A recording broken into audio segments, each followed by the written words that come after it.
Hello and welcome back to another episode of the Thrive in 5 podcast. It might come as a little bit of a surprise for you given that I work in the fitness industry, but I am terrible at sports. I always have been. I love sports now as an adult, not playing them, which I'll come on to, but watching them. I love sports. I love watching football. I decided this year I was going to get into football properly. My boyfriend's a Manchester United fan, so I had to take that mantle up, unfortunately. I probably know more about football than he does now, and it annoys him a little bit. I love tennis. Tennis has always been my favourite sport to watch. When I was 7, I got the flu and was stuck at home for a month, and it was when Queen's and Wimbledon was on, and I just watched Wimbledon, and I watched tennis every single day. Like, I don't really remember anything else from that time because I was so ill, but I remember watching Wimbledon. I think it was when Tim Henman got to the semi-finals. It was brilliant. So I have watched a lot of tennis. I absolutely love it. It's like my favourite thing.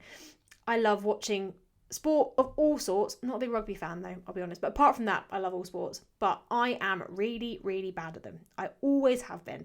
I am incredibly uncoordinated.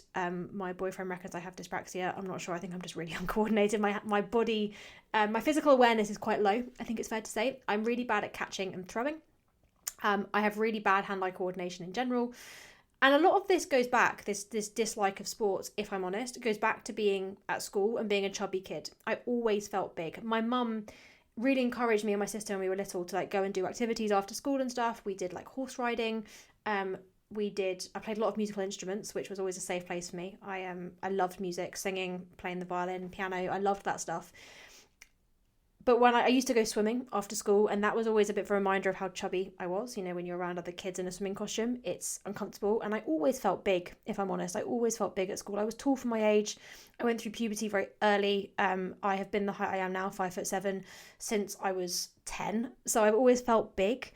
And PE at school, particularly in secondary school, always just felt like 90 minutes of humiliation. Like I was always being picked last. I was always struggling through team games. I always felt like I was being mocked physically the whole time, and it just felt like it was not for me. I was not an exercise kid. I did do like a few bits of sport at school. I played hockey for a little bit, and I did it for like half a term and was like, this is not for me. I don't enjoy it. I did do fencing for a little bit, which is what all the cool kids did. It wasn't. I did it because I wanted to be in Pirates of the Caribbean. And I loved that, but I was not very athletic at it, and I still felt uncomfortable, very uncomfortable in my own skin. It felt like something that it just felt like exercise wasn't for me. That's how I always felt growing up, that this was something that was never going to be part of my life, and I couldn't wait to be an adult and not have to do it.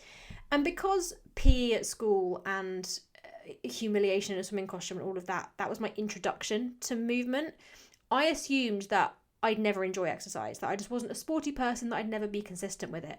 I loved watching it, as I say, right from being a kid. I loved watching tennis, loved watching the Olympics, but I just felt like it wasn't for me. And because of that, I assumed that I would just never have it in my life. And for a long time, I didn't. I tried over and over again to find something that worked, to find a means of exercise that suited me. I'd download like plans from the internet. Like I would sign up to like gym challenges. I remember when I started my corporate job, the flat that we lived in was right around the corner from a Virgin Active. So I joined that Virgin Active and like started booking into every single class they did. And I thought, well, this is it. This time it's going to stick. I remember I did 2 half marathons when I actually hated running. I'll come on to my relation with exercise now, but I did two half marathons because I thought, well, if I plan for a half marathon, I have to exercise every day. I just didn't train for it possibly, and then walked the whole thing. Every time I started something, no matter what it was, I was forcing myself into routines that I thought I should do. The gym classes that I just didn't feel good about, I didn't feel comfortable in. The early morning workouts when I was already knackered, to be honest, or schedules, programs, whatever you want to call it, that clashed completely with my job, my diary, and just what I had going on in my life. And every time I would start something new, I'd fall off the wagon. And every time that happened, I made it say something about me, that I wasn't motivated enough, that I lacked discipline, that I was lazy. And I think the thing that made it hardest for me, if I'm honest, was that as somebody who was doing really well in my career, like I'm not going to beat around the bush, I was successful in my professional career. I was progressing. I was doing well at work. And I was someone who in general, across education, everything in life. I was used to being capable and being on top of things. You know, I was a kid who did well at school. I was nerdy. I was academic. I played a lot of musical instruments and was good at them. Like, I was used to being good at things, and exercise, to me, it was something that constantly made me feel like I was failing, and it was so demoralizing. So it made complete sense that, like, I didn't want to stick to it, because every time I tried it, it just felt hard and it felt unsustainable and it didn't make me feel good. And I've said this before on this podcast, there wasn't like some dramatic turning point or anything, but there were these moments over time through various conversations with PTs, with coaches, with my partner, with myself, where I kind of, the noise around it started to quiet, and I just started to question myself of like, what do I actually enjoy doing? Like, what do I need to be doing from a movement perspective right now?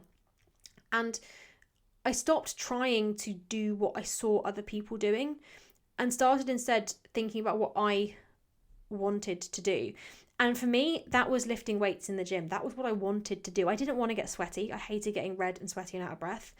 I wanted to lift weights in the gym, and I wanted to do that twice a week. So that's what I started doing. And then I started doing a little bit more, and then a little bit more. Then I got into going for walks and, you know, going out in the fresh air and really enjoying that. Then I got into actually adding a little bit of cardio to the end of my workouts. And over time, my training evolved.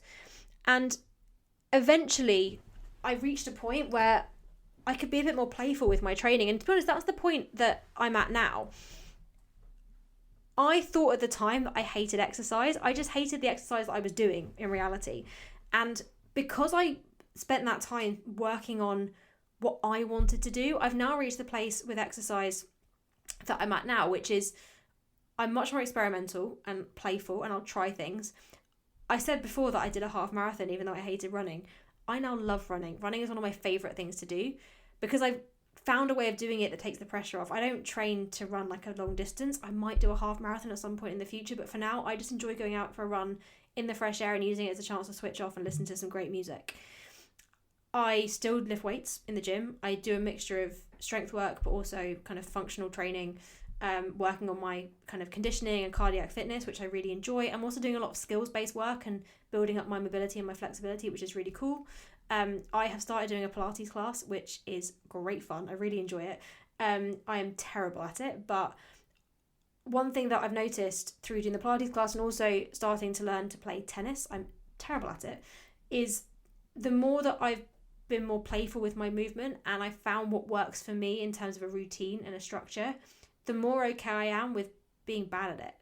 I'm someone who is so used to being good at things, but now I know, having built up my skill set with lifting weights and having gone from being someone who hated exercise to now loving it, I know that I can kind of give anything a go and it'll be fine. Like, it's not gonna be a problem. What I've learned is that I'm not unmotivated. I wasn't unmotivated. I just hadn't found the thing that worked for me. And once I found that thing that worked for me, that 2 workouts a week, that structure that really worked for me, and I started designing my routine and my movement around my life, my energy, my preferences, everything clicked into place. Exercise stopped being a punishment. It stopped being a test I kept failing.